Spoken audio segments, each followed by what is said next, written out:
What's up, everybody? Welcome to Podcast Now. I'm Alex, and in this video, I want to talk about the news for Horizon Forbidden West Burning Shores DLC. There is a new PlayStation blog accompanied by about 50 or so seconds of in-game mixed with in-engine footage of this new settlement that we're going to be able to go to. So the new settlement's name is Fleet's End, and then the PlayStation blog's title is Get to Know the Quen of Horizon Forbidden West Burning Shores. And the Quen is a tribe that was introduced in Horizon Forbidden West. There's actually quite a bit you can learn about them in the base game of why they're here, what they need before they have to sail back, and it all ends relatively nicely. Now, the PlayStation blog kind of goes through a quick little primer, a look at the Quen, where it just talks about, what we saw of them or what we know of them because of Horizon Forbidden West. And then they jump to what you're going to be doing for Burning Shores. So when asked what players should know about this tribe before diving into Burning Shores, Annie answers, I think it's important to remember that we know much less about the Quen than any other tribe.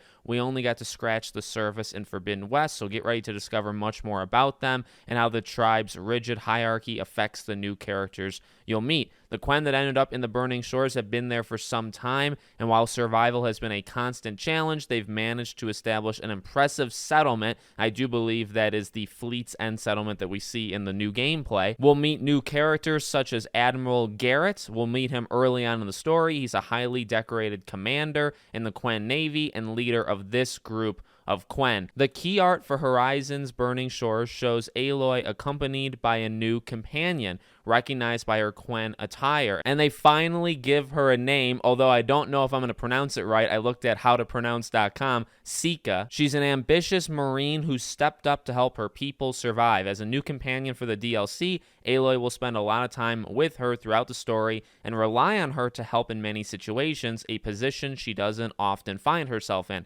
Confident, compassionate, and fierce, Sika's quite unlike anyone Aloy has ever encountered, and she plays an important role in the next chapter of Aloy's journey. So there we go. We finally get her name. She seems very prominent, right? She's been on the box cover for this game right next to Aloy, right? So you know she was going to be a big part of it. And then we get a little bit of this settlement. Looks absolutely phenomenal. I know people on Twitter were discussing the clouds. We've talked about the cloud technology. You can see it in the new footage. It looks fantastic. And this is the kind of stuff that I'm looking forward to. I've talked about it before. The lore of this game is pretty darn good. I think sometimes it kind of buries itself because there's just so much that's going on and there's so much history in this world. I think it can honestly become overbearing. But for this kind of stuff, when you're just looking at factions or tribes, I think it can actually be pretty darn interesting. So let me know what you guys think in the comments. Make sure you're subscribed, bell icon turned on, and I hope to see you all on the next one.